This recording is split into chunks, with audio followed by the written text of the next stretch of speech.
This is CBC Here and Now.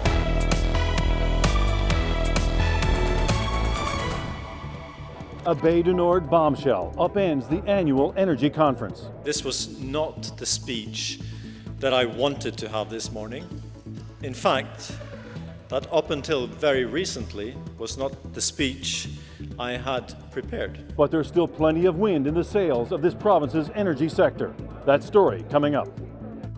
The cost has dramatically changed from the time that I started. Getting hitched this year? Well, wedding businesses are gearing up for their busy season. What the industry looks like post-pandemic, I'll have that coming up. One of the kindest and hardest working people I've ever met. A restaurant in downtown St. John's is holding a special event on Friday night to raise money for one of their colleagues who they lost. Everybody was just overjoyed that they had an opportunity to really contribute and sort of spread awareness. I'm Jeremy Eaton and I'll tell you all about it coming up. Good evening and welcome to Here and Now. A day after Equinor jolted the energy conference in St. John's with a Bay du Nord bombshell, the company was offering assurances today that it's not giving up on the massive oil project. But will the province bend to big oil and cut the royalty requirements to make the project work? Here and Now's Terry Roberts reports. It was not the speech this man was hoping to give this morning on the final day of the Energy NL conference. To announce difficult news this week is incredibly tough. All eyes were on Tora Loseth as he took to the stage before a sold-out audience. 24 hours after the company announced it was delaying the Bay du Nord oil project for up to 3 years. We're seeing this inflation and cost increase across our portfolio, and actually quite recently we have seen delays in other projects in our portfolio, both within renewables and oil and gas. It stunned this energy conference. Delegates at a loss to figure out why a federally approved project with an estimated billion barrels of oil would be delayed for a second time, no less. Earlier estimates put development costs at $16 billion. But just like all consumers, Equinor is feeling the pinch of global inflation and are now saying the project is no longer economical in its current form. So Equinor will go back to the drawing board and look for ways to drive down costs, which means tough conversations with contractors, suppliers, and perhaps even the provincial government. Right now, it is not competitive. It's not good enough. I will work with.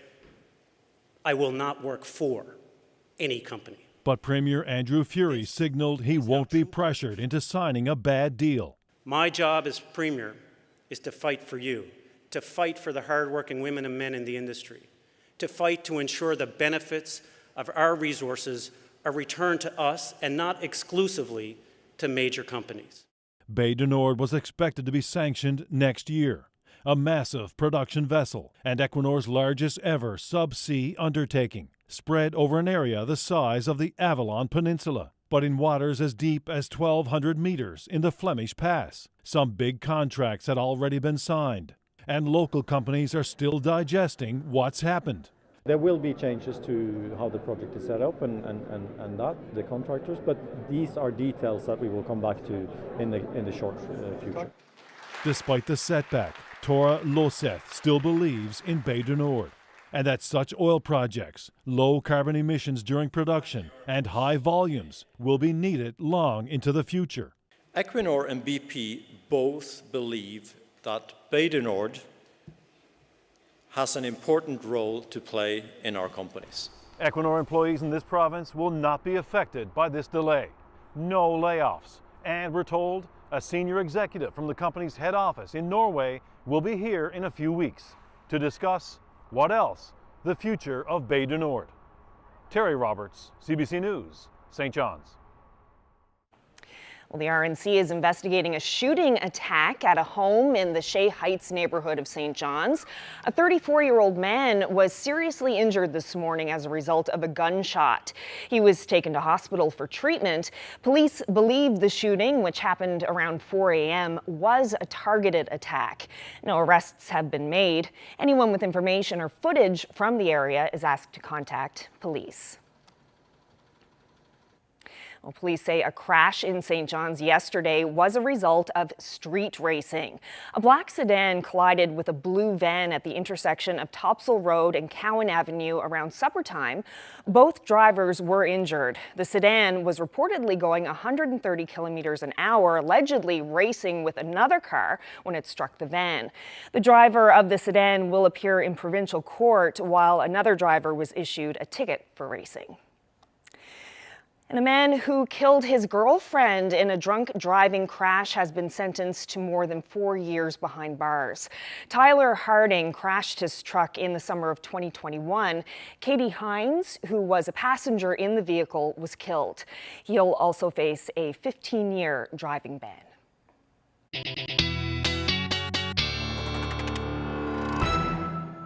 Well, the heat was certainly on across Labrador over the last couple of days. Today, not so much, or at least not compared to this time last night. It's 17 degrees cooler in Happy Valley, Goose Bay, 18 in Churchill Falls.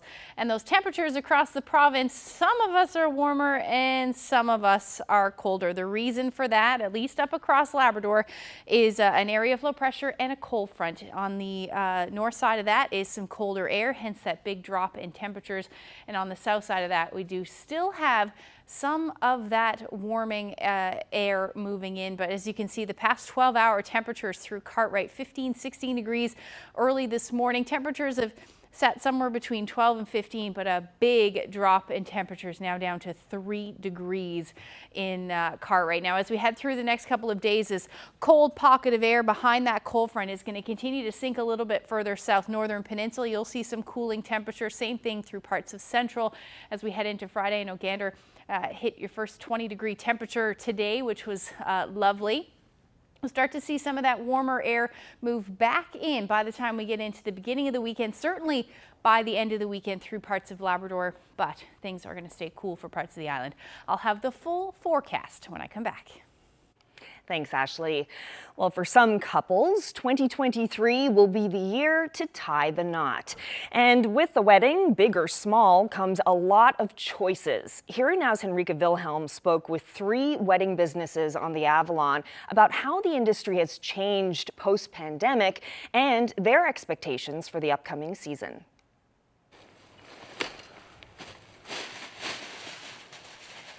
It'll be a busy season for Rod Coward. I turned down approximately 40% of the calls. I don't have enough inventory, and more importantly, there's not enough hours in the day.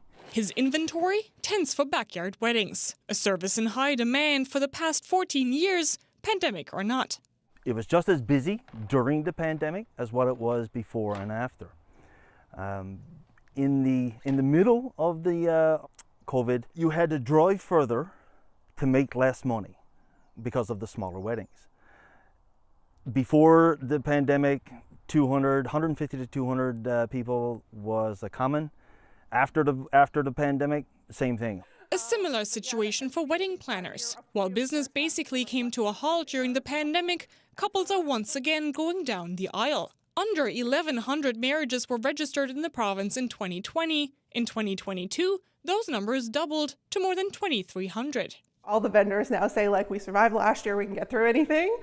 So it was quite busy, and then has just continued to get busier and busier post-COVID. I think people are really excited to get together with friends and family and celebrate again. Noticeable trends, a return to big celebrations, a spike in catering costs due to a rise in inflation, vendor bookings farther in advance. There's still that mentality of kind of the shift of dates that happened during COVID, where people weren't able to get vendors available on the same day because so many people were rescheduling.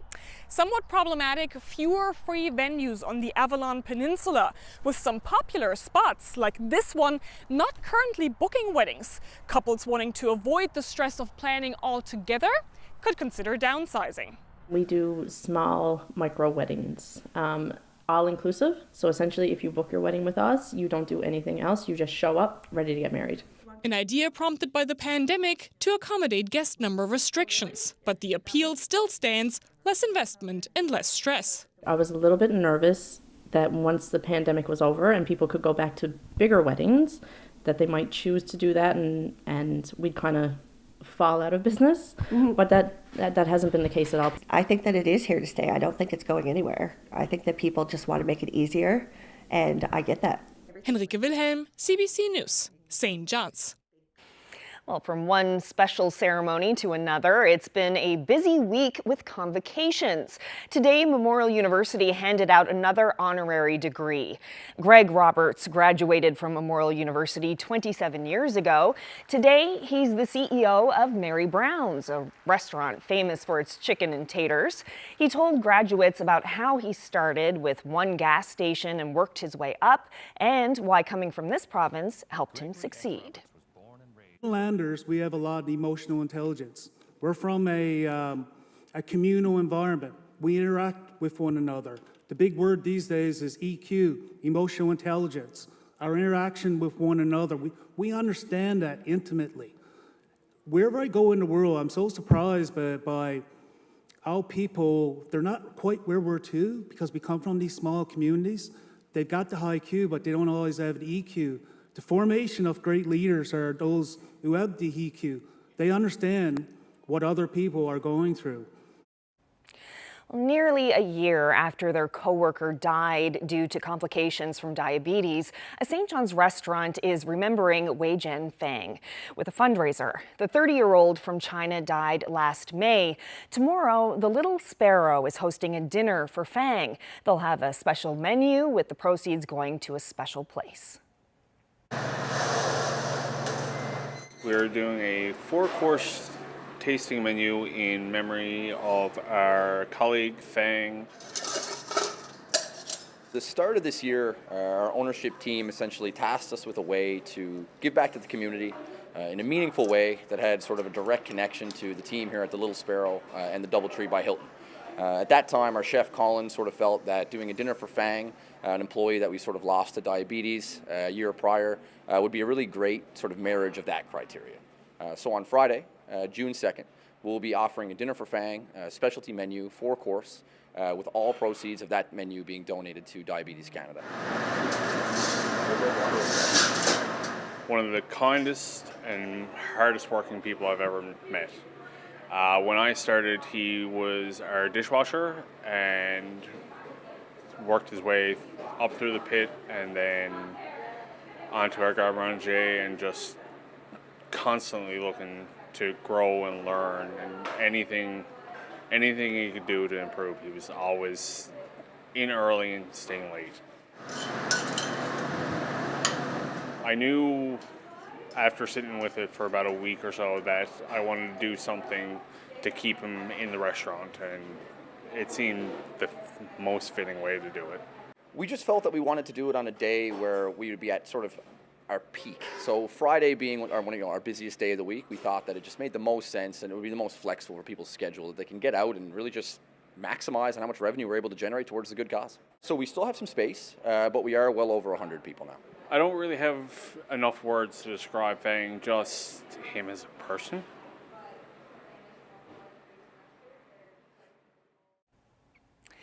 More than 200 people in this province are diagnosed with a skin condition that can make life difficult.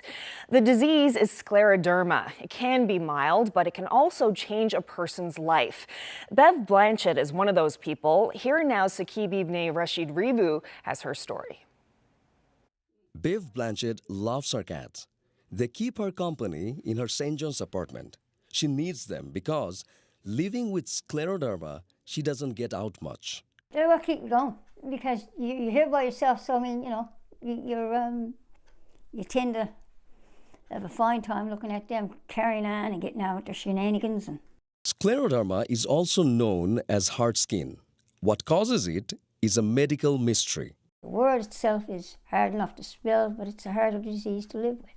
Scleroderma affects women more than men, and it changes lives. You can't open your mouth.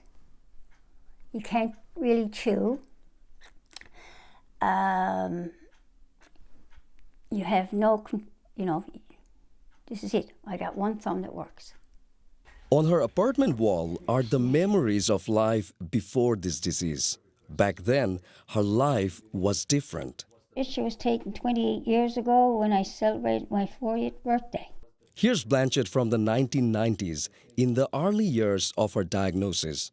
Now even holding this photo is a struggle. The worst part of it is it takes away your features, your face, in my case. So I can't smile no more. And most people think that you're mad or you're upset. But it's just that there's no giving the skin to be able to smile, and then the skin shrinks and everything goes right tant. At St. John's City Hall, a flag is raised to mark June as Scleroderma Month. This is a big moment for Blanchett. Bev Blanchett spoke to us because she wants to raise awareness for this disease. Next year, this city will be hosting a national conference on Scleroderma. Sakib Ibn Rashid Rivu, CBC News, St. John's. We have another flag raising to tell you about. June 1st, today, marks the beginning of Pride season in the province, and today the province raised the Pride flag. It was a rare event that brought together politicians of all stripes, kicking off a summer of celebrations across the province. Best get on your knees, make way for Her Majesty. Do you ever get tired of seeing the flag go up? Never get tired. You know, we can't take our rights for granted. We've had to fight for every single right we've had. And now where everything is so polarized, it's more important than ever for our allies to step up as well. So events like this are super important. They're always important, but especially now because of the political climate. And, you know, every time I come here for these events, I well up. And today I'm even more pleased at the turnout. Every year I'm more pleased. So it's very rewarding for me to see young people involved, stepping up, doing their part, living their truth, and I couldn't be more proud today. I believe that everybody believes, or rather deserves to work, play, live, grow in a safe, inclusive community, regardless, of any differences. So stand and be proud. Accept who you are, love who you are, and reach out to your supports that are available, whether it's in your school, your friends, in government, and hopefully your families. See that there is a community of people who love and support them, and a place where that they can belong, and that a group of people like Pride St. John's and Pride organizations across the island and across Labrador who are really trying to work to make sure that we can continue to improve the situation for people in our community. And that's we need to come together for Pride, and that's what it's about.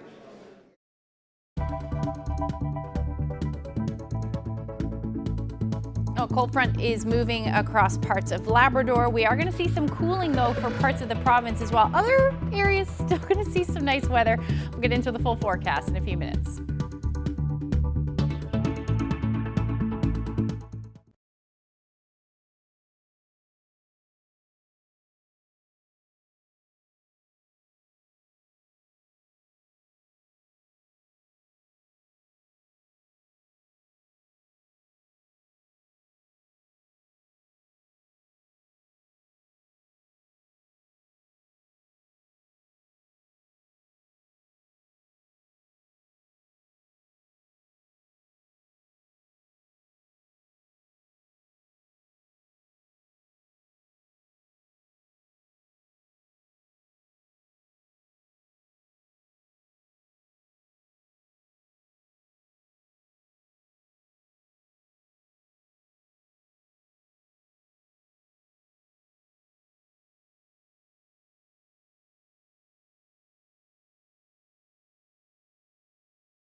This weather update is brought to you by the Healthcare Foundation Home Lottery. The absolute final deadline is midnight Friday, June 2nd. Order tickets now at hcfhomelottery.ca.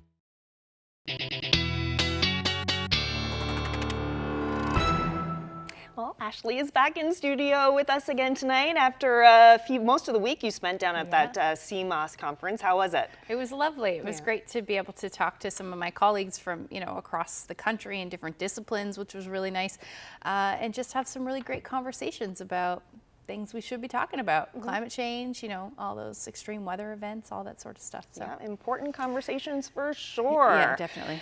And my goodness, what a dramatic difference in temperature it's been lately. The east compared to the rest of the province. It has been so cool in our neck of the woods compared to the rest of the province. Yeah, I go and attend this conference, and of course summer arrives in some parts of the province, just like you said. Yeah, it all depends on the winds, like we see often through the spring months, that's for sure. Take a look at those temperatures. 8 degrees only in Bonavista today, 13 in St. John's. Temperatures have been up and down all afternoon, but the summer heat, or warmth anyway, through central, 21 degrees in Gander. That temperature just rising, reached 20 a couple of hours ago. And as you head towards the west coast, temperature 25 degrees. In Corner Brook today, the hot spot is in Deer Lake at 27. Much different story up across Labrador. Makovic only reaching a high near 1 degree. Cartwright 17 and 18 in Happy Valley Goose Bay. Now that was earlier today. The temperatures have since dropped, and the reason for that is a cold front that has swept through, bringing some of that colder air in behind it. But as we head through the next couple of days, those temperatures are going to drop. You can really see here that warmth through the maritime provinces is making its way towards Newfoundland and Labrador, especially the west coast and parts of central. But if we take a look at the satellite, there's a very different story on the northeast coast. We're seeing those onshore winds, and that is why those temperatures are much cooler for areas along the northeast coast. We're seeing that fog monster just offshore there as well. And in fact, it is actually starting to move in, especially along the northeast coast. So some of that fog we're starting to see right now. You can see it outside of the Narrows here.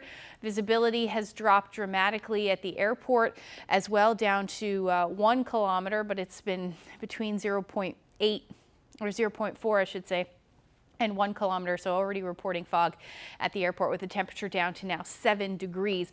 Again, those winds out of the east-northeast. Now, taking a look at the visibility across the province, down to 3.2 kilometers in Cartwright, so a bit of patchy drizzle there, and you can see 0.6, so that's what the latest was there at the airport. Now, as we head through the night tonight, that fog is going to continue to creep further inland. Most of eastern Newfoundland overnight tonight and into tomorrow should be seeing some fog or fog patches. And then this will generally continue, retreat, and then move back in, especially in the evening hours as we head into Saturday, especially right towards the coast and basically moving inland as you head through the overnight periods. So the front, you can see with that cloud cover bringing some showers right along with it, especially towards the west coast. And we're going to see that continue as we head through the night tonight. They should intensify a little bit as we head through the night, but don't be surprised to see some flurries, especially for coastal areas of Labrador, particularly around the Cartwright area. As you see some of that colder air move in, the rest of along the front anyway should stay as some showers. And again, like I said, could see some heavy showers at times by the time we get into the morning hours. Temperatures tonight should stay above 0 for the most part. Warmest will be in Port aux Basques at 10 degrees. Winds generally light, except towards coastal areas of Labrador. Winds out of the north 40 to 60 kilometers per hour. And again, I have that chance of some flurries or showers in the forecast for you. Otherwise, temperatures will hover near or just below 0 for the rest of the Big Land. And then for tomorrow, this front essentially stalls. It is not going to move anywhere fast tomorrow. We'll likely still see the potential, maybe even for some freezing drizzle or some wet snow for parts of the northern peninsula as the day goes on, and those showers will work their way a little bit further west as we head into the evening hours. Labrador staying out of that one. You're going to see some pretty nice temperatures actually as you head through to the afternoon. Temperatures tomorrow will hover again cool in the northerly winds, 1 to 8 degrees. Similar forecast really as you head towards the west coast, 6-7 degrees through the day. So really the nicest weather will be in Marystown as you hover around 19 degrees. And then up across the big land, you're looking at your temperatures towards the coast into the single digits, but well around 13 degrees for Lab City. Temperatures will warm up again, but we'll have to see that as we head through later on in the evening. Now, Heather's been filling in for me this week while I attended that CMOS conference that's hosted by the Canadian Meteorological and Oceanographic Society. And this week, Chris Fogarty with the Canadian Hurricane Centre gave a presentation on Fiona and whether the severity of that storm could have been better communicated to the public. So I got to sit down with Chris and talk more about that. With Fiona, the numbers that we were forecasting worked out. We pretty much got what we were forecasting in terms of the wind speed and the wave heights. But forecasting the impacts is always a tricky thing.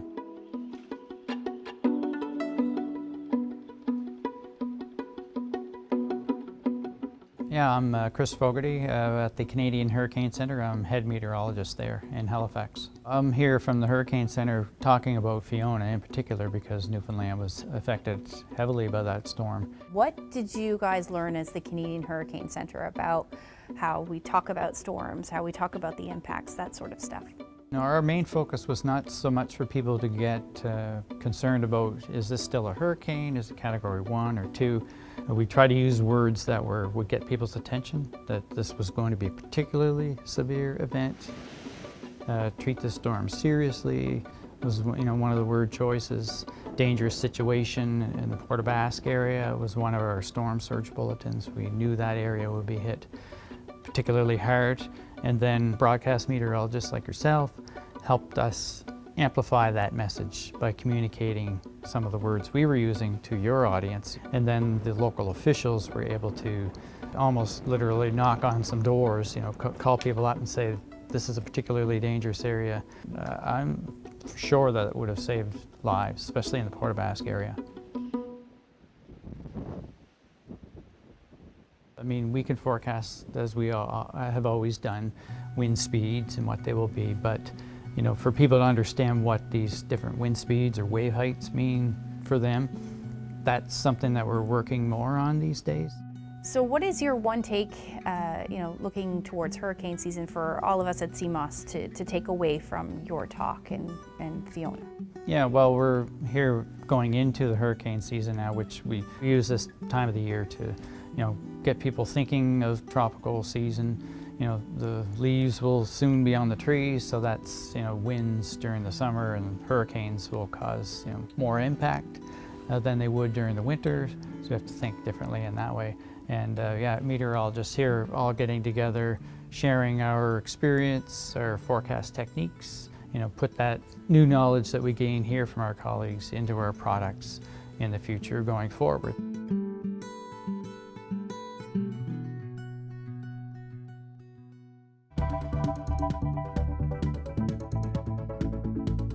Growing up in Iceland, that being a fish scientist, that's a very prestigious profession. He honeymooned in Newfoundland and Labrador. Now the Icelandic president wants to build relationships with this province. That's ahead.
Well, the news that Equinor is delaying the Bay du Nord deep sea oil project has changed the tone at this year's energy conference in St. John's. The impact will be felt by the various companies that supply goods and services to the oil industry. We spoke with a few of them at the conference. These things happen. I have every faith that this will sort itself out.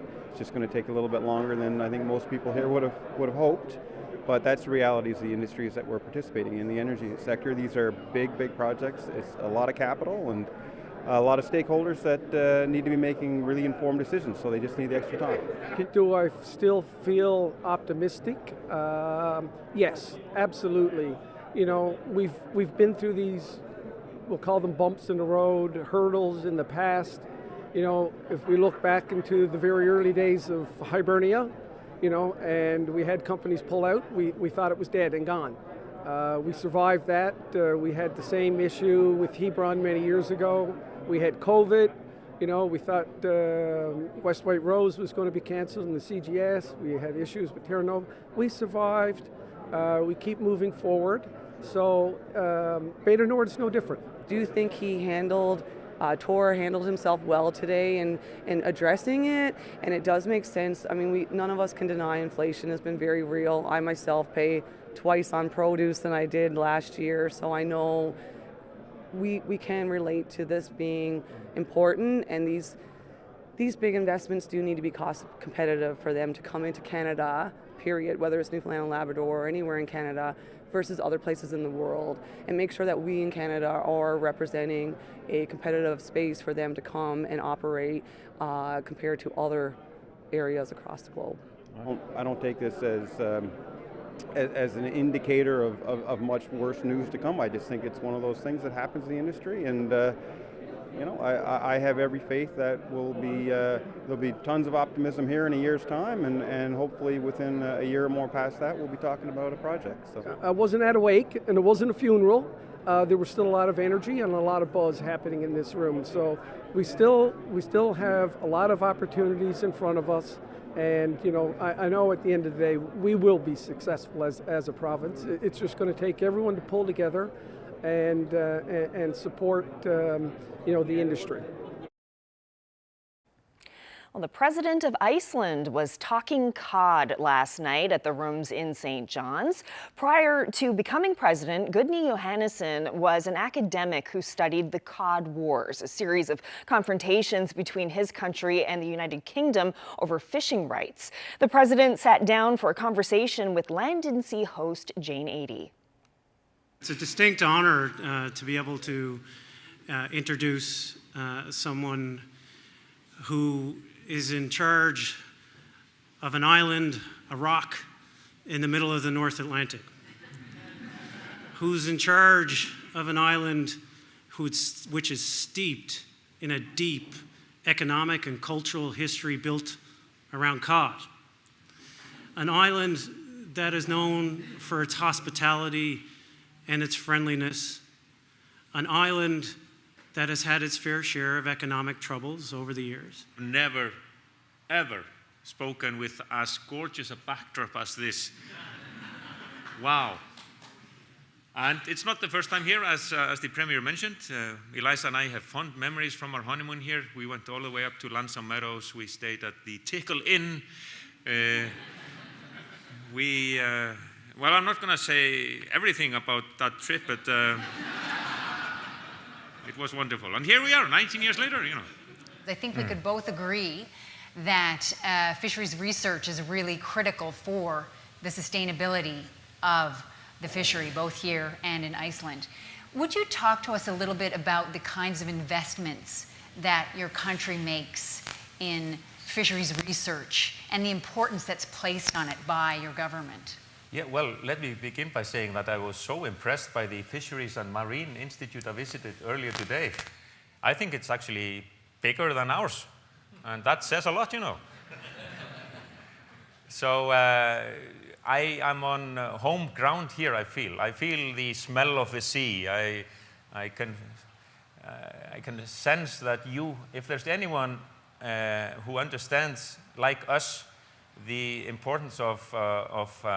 our marine resources, it's you here in Newfoundland and Labrador. So we've understood for a long time that, the more you know about the state of the fish stocks, the more you know how you can utilize this resource, the more likely you are to get maximum yield from it. I don't want to create a totally rosy picture here. We, along with others in the North Atlantic, almost totally destroyed the Icelandic Norwegian herring stocks through incessant, uncontrollable overfishing. But we learned from that the hard way that this will not be the most sensible thing. So I do remember from growing up in Iceland that being a fish scientist, that's a very prestigious profession. And I think we are quite in the forefront when it comes to fisheries research. I would say that a lot of Newfoundlanders and Labradorians feel that they might have more in common with Icelanders and Norwegians and people in Greenland and the Faroe Islands, even than people in central Canada. And I'm wondering if you would like to see more partnerships with countries in this, let's call it the North Atlantic rim of countries. And what kinds of partnerships do you think could benefit our fisheries? Yeah. Yesterday, we were, the delegation and I, we were in Nova Scotia. And of course, the wildfires there were on people's minds. But still, we managed to have our meetings and we managed to experience that lovely province, your neighbors there. Among the meetings we had was one about re-establishing a link between Halifax and Iceland in aviation, and I'm pretty sure that would also benefit Newfoundland and Labrador.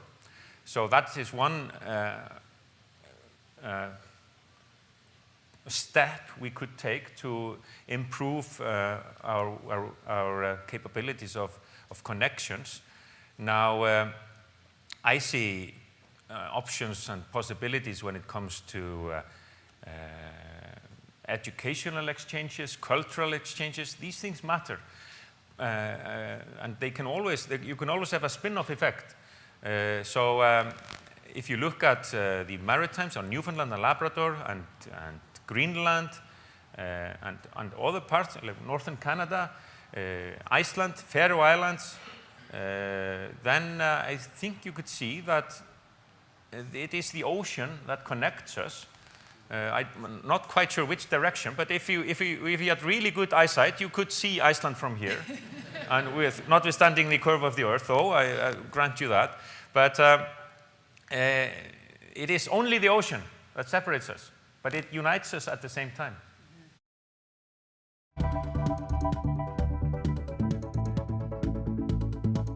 A new exhibition at the Rooms features living portraits, etchings, and video projections. It's called Well Jessie. It's a Mi'kmaq term for the feeling of happiness. It's important that we keep our ancestors in conversation, in our narrative. Coming up, I'll speak with artist Jerry Evans about this retrospective.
I'm here at the Rooms today where artist Jerry Evans has launched a new exhibition. It's filled with prints, portraits, and also projections. And Jerry Evans joins us now to talk more about the exhibition. So this is called Well, Jessie. Can you explain what that means and why you decided to call it that? Well, Jessie is a term that curator Janelle Duvall and I kind of came up with, and it's kind of encompasses a term in Mi'kmaq that's kind of translated to be something that is a feeling of being in a place of contentment and happiness, and which is usually with other Elnu people. This is quite the collection, a variety of things, a variety of mediums. Can you explain what people will see here? I'm primarily a printmaker, and there are etchings here, and for the most part lithographs, and some woodblock prints, and there are some projections. Being involved in filmmaking, you kind of think about other things in different ways. You have an idea, and you just kind of imagine in your mind maybe other possibilities of expression. And the piece that's above us here called Abajalijic, it's called I'm Bringing Them Back. This piece is about, it's about caribou. I know that we are people of the caribou, and at one time in other parts of Mi'kmaq, PEI in Nova Scotia, there were caribou there too, but there aren't anymore. And the term for that, Abajalijic, is called I'm Bringing Them Back. And so I was bringing caribou back to Nova Scotia when I produced that, yeah. And there's another projection that has a caribou theme. Can you explain what that one is about? That one is actually I worked with Durham Caribou on that piece, and it's based on an actual etching that I did. And I have the caribou actually moving. It's something that I kind of pictured, and he helped me bring it to fruition. And we just digitally took the etching apart and built that projection.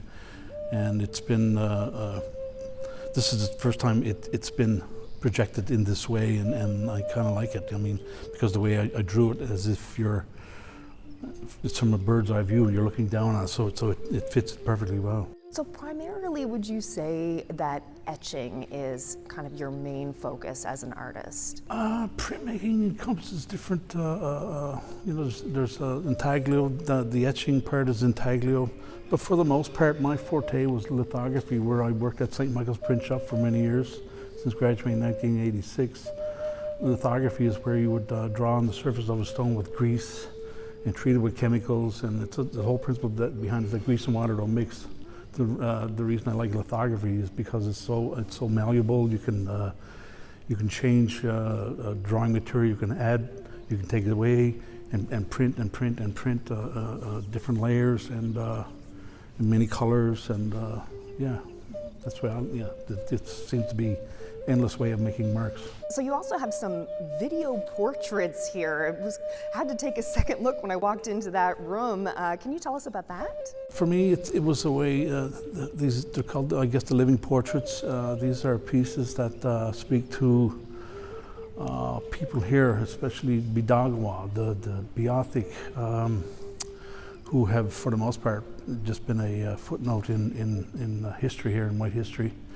European history, colonialist history, and I think it's important that we keep our ancestors in conversation, in our narrative. And for me, you'll see in a few pieces here that I kind of reference Beothuk pendants and past colonialist portraiture, and that image of Lady Hamilton that she did of Damastuit, is the only living representation of a people, culture, our ancestors, that is now non-existent, right, for the most part. And for me, that was, these living portraits were a way of kind of echoing those portraits, but giving them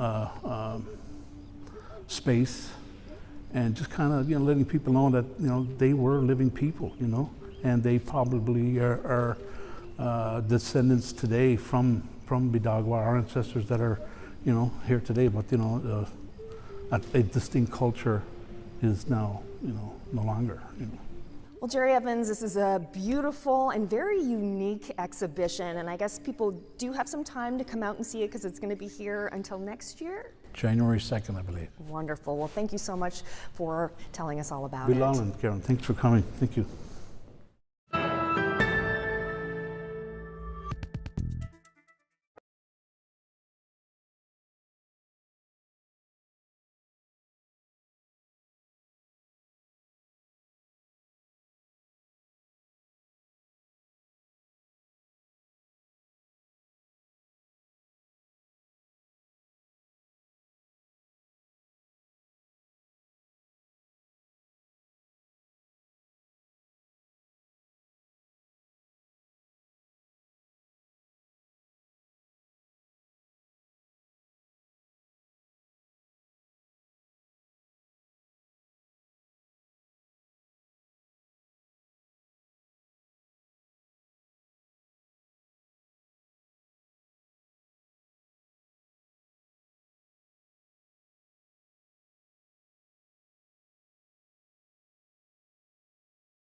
Well, Ashley, we'll get to your forecast in just a moment, but first, the situation is getting worse in Shelburne County, Nova Scotia.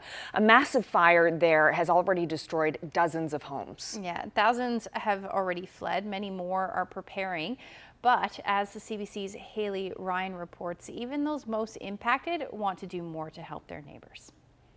I would have had 10 more minutes. Peter Sutherland was at his blueberry farm in Clyde River on Sunday when the fire erupted. He was able to get some pieces of equipment to a safer area, but not everything.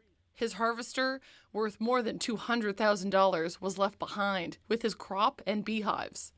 You got insurance, but what I built up there, well, I'll never get it back,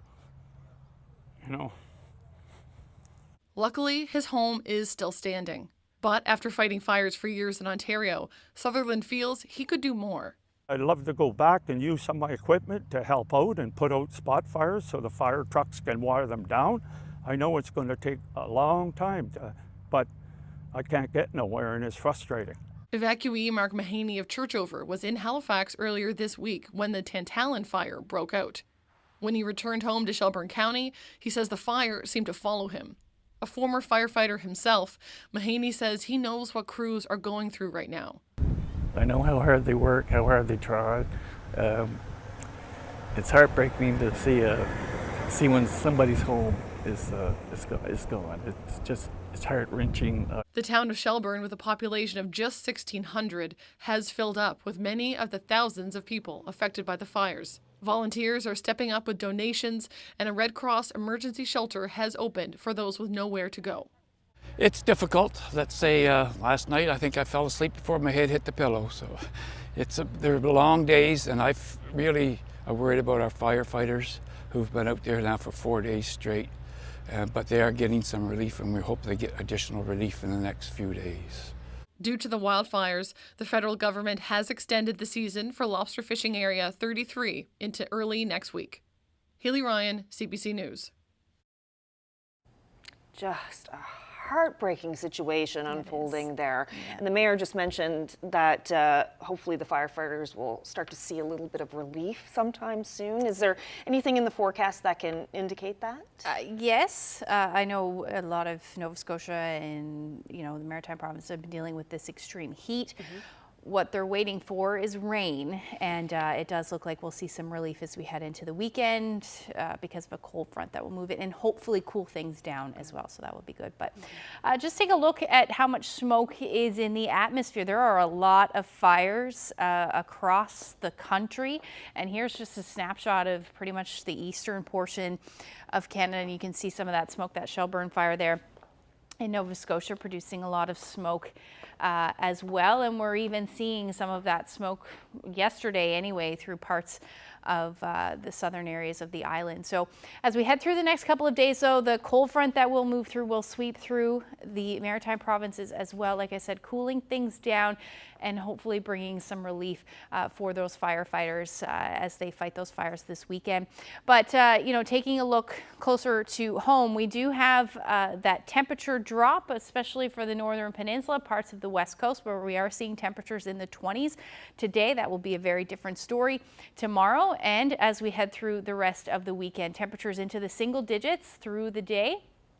Same thing for coastal areas of Labrador, but as you head towards Lab City, that will be the warmest temperatures. You're going to see plenty of sunshine and a temperature around 17 degrees. But again, higher elevations, don't be surprised with your temperatures only 3 or 4 degrees at the surface. Higher elevations are cooler, so don't be surprised to see some freezing drizzle or even some flurry activity as we head through to Saturday. Same thing on Sunday. Unfortunately, the system is not moving.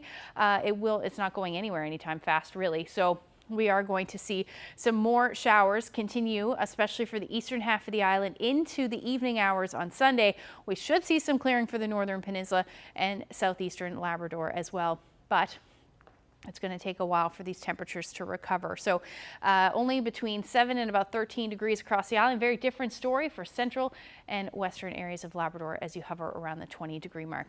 Long range forecast, sorry, doesn't look too great. Temperatures into the teens, pretty much not until we get into Monday or Tuesday. Sorry, I skipped through St. John's and Eastern Newfoundland, but this is pretty much what it is. Gray skies and temperatures in the single digits, eventually into the teens. But for Labrador, very different story. Temperatures climbing into the 20s right through to Monday, a little drop by Tuesday, but there will be lots of sunshine in the forecast for you. Speaking of sun, the sun is setting here in Bonavista. Mark Gray grabbed this beautiful shot yesterday, last day of May, as we look ahead to June, or maybe January as it's looking. Oh, it is. Start of it anyway. Thank you so much, Mark, for that lovely shot. If you have any photos, send them to Facebook, Twitter, or email them to nlphotos@cbc.ca. Great shot. Thank you, Mark. Always sends in beautiful pictures. He really Mark. does. Yeah. All right, well, that's it for us. Thank you so much for joining us. Good night.